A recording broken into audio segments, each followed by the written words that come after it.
Alrighty, welcome back everyone. We just talked about some of the big time players in the CFP race as we move forward.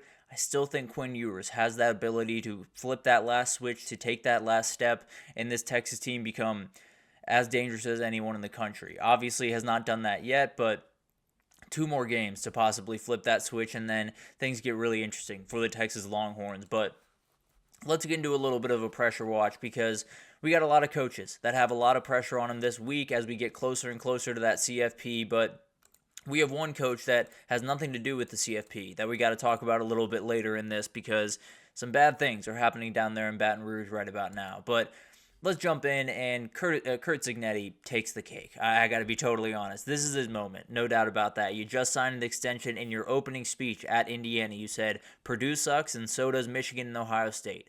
Well, you got one of them. You did get Michigan a couple of weeks ago. Now it's time to get Ohio State and then Purdue at the very end of the day. I have a good feeling that they're probably going to get that one, if I'm being totally honest. But Ohio State, obviously the biggest domino of the bunch, and now you're staring down the game. You're about 24 hours away from this game, 27 hours or so, but it's going to be incredible to watch all of this, and more than anything, there's so many stuff are happening around this Indiana program. People are saying, if you lose this game by 14 points, you should be out. If you lose this game by 10 points, you should be out. If you lose this game at all, you should be out of the CFP race. All of this stuff is flying around your program. Your guys are on Twitter. They fully understand that this is happening. All you have to do is make sure that they have their task on hand. They have their mind where it needs to be, which is where their feet are, on that field on Saturday, playing one play at a time. That is all his job is. Obviously, these guys are going to get up. You really do not need a big rah-rah speech. You really do not need to, be like punching guys on the shoulder pads and getting them going like that. They're going to be playing in the horseshoe. They're going to be playing Ohio State. They're going to be a top 5 team in the country. There will be juice in that team. I have no doubts about that. Your job is to make sure that heart rate doesn't get too high. You want it high. You want them amped. You want them energized. You don't want them to get a little bit erratic, which can happen in big games like this where you feel like you might be a little bit outmanned. You feel like you might be a little bit out-athleted. Some guys can start to kind of force. You want to avoid that at all costs, and Curt Cignetti has been great about keeping his guys' composure throughout this run. I don't think it'll be any different on Saturday, but obviously a huge moment for him, and with that comes a ton of pressure, no doubt. And then you do have Ryan Day, kind of sneakily under the radar throughout all of the craziness that has been this week around this game. Ryan Day is, in theory, obviously a lot of other things would have to happen and some things would have to play around, but he could be coaching for his job this weekend. Let's say they lose Saturday and they miss the CFP.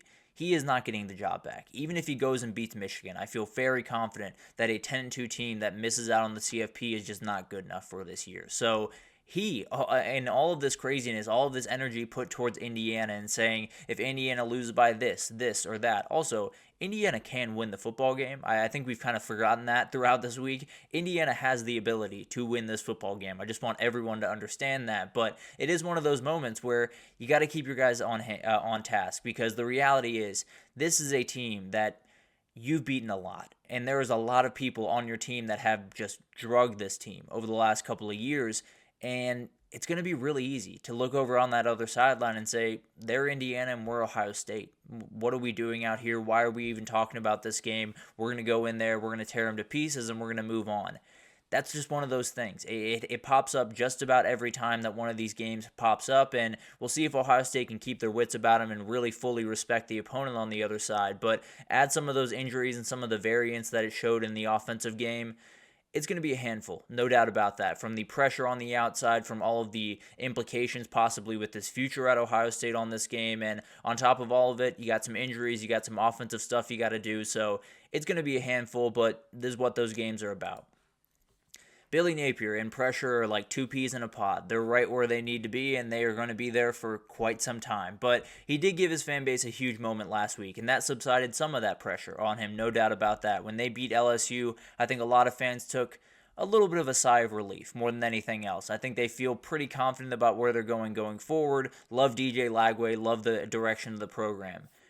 That could all change on Saturday. If they were to get absolutely blown out by Ole Miss, if they roll into their place and absolutely dominate you, fans are going to immediately go back to what they were talking about 2 weeks ago. I can almost promise you. Not to say that they're going to be calling for his head or anything like that, but just to say the doubts are going to start creeping back in. And a lot of the momentum that they've gotten on the recruiting trail, which has been very, very fun to watch, will probably start to wane just a little bit. People will say, well, was it just a week, or are we really building towards something? So it's obviously going to be a really fun game. I do think Florida has a shot in this game.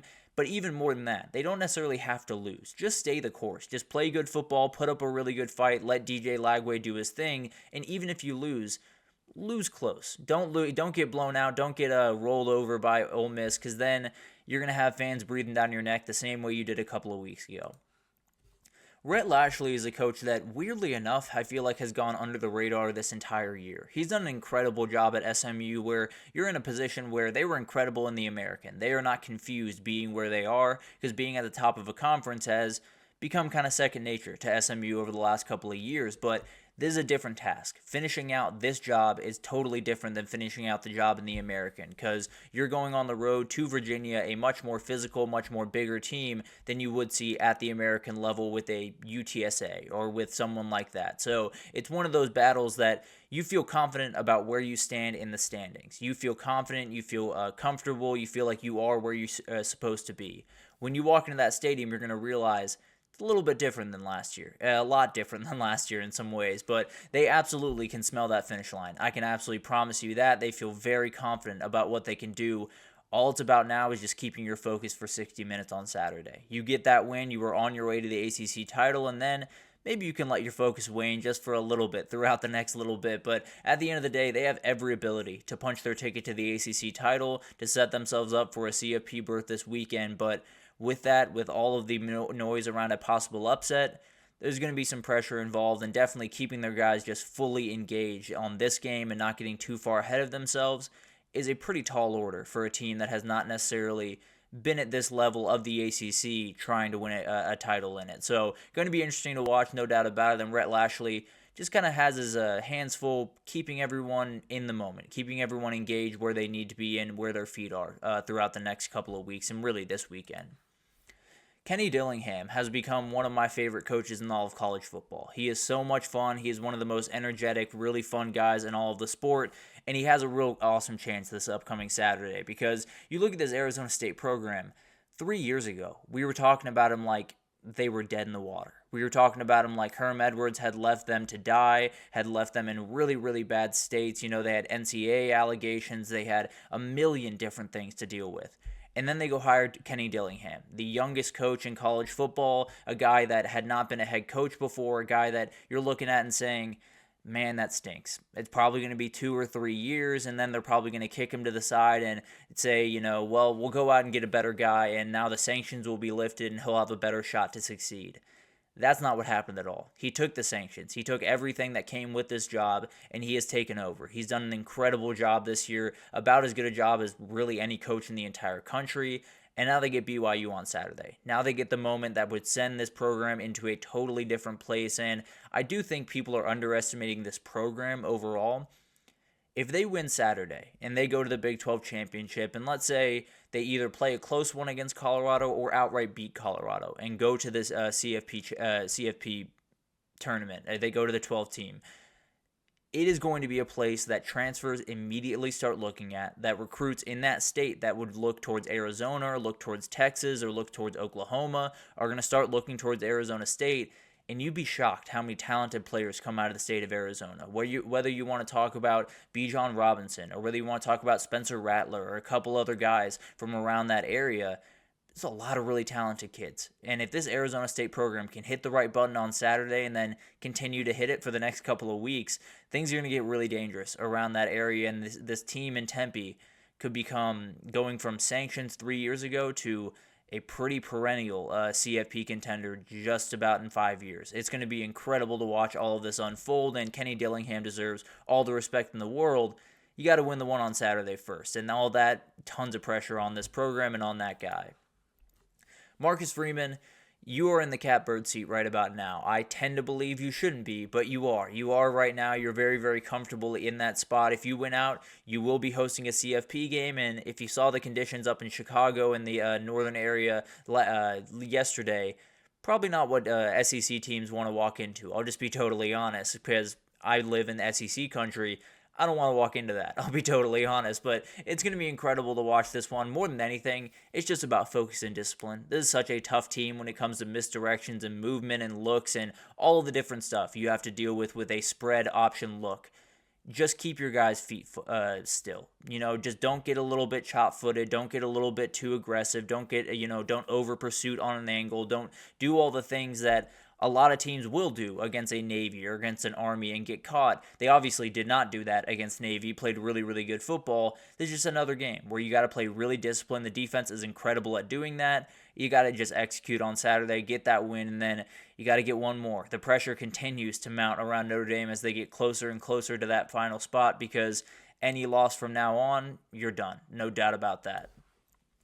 Brian Kelly, this one is very, very interesting because it just got more interesting last night. And we'll talk about the details around that a little bit later. But Bryce Underwood is going to Michigan. He has flipped from LSU, and that was the thing. That was the thing that everyone talked about all throughout this year, saying, yeah, things aren't going great, really frustrating season, everything's kind of going wrong, not necessarily where I expected us to be. But we have Bryce Underwood coming in next year. And if we can get Bryce Underwood in these doors, if he can start playing and really take us to the next level, things will be more than fine. Brian Kelly will be able to find his footing.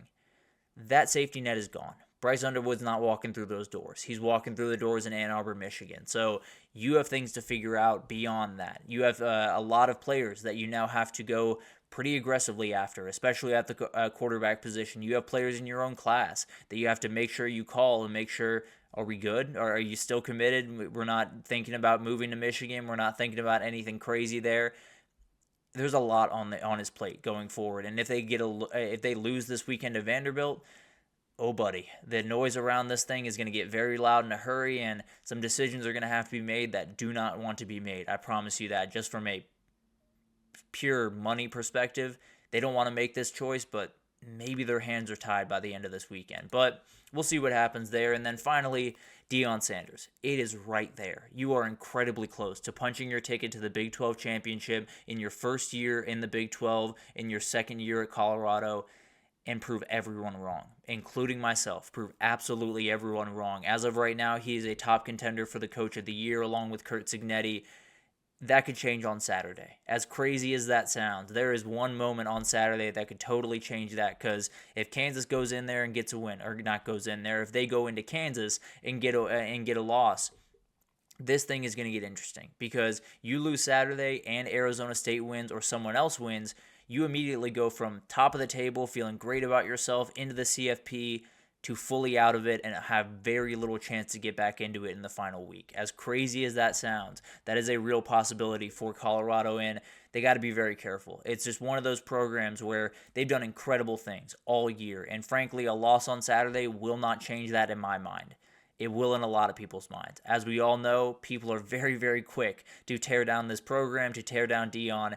They will do it if they lose on Saturday, if they fall a little bit short of the CFP. Even though it was a massive, massive success of a season, people will come after you. So the pressure mounts, no doubt about that. For all of these coaches, they are in a position where you are 2 inches away from a CFP berth. You were 2 inches away in some of these cases from possibly being fired. So a lot of different pressure all around the country, and it's going to be incredible to watch all of that unfold. But let's take our second break here, and when we come back, we got a little bit of a Week 13 whip around. We got to talk about that game that happened just about 10 minutes from me with Georgia Tech and NC State, and then we got to talk about all the other games all around the country, some really good ones, including that Vandy LSU game that we just talked about. Going to be a really interesting one down there in Baton Rouge, but stick with us and we'll break all that down right after this.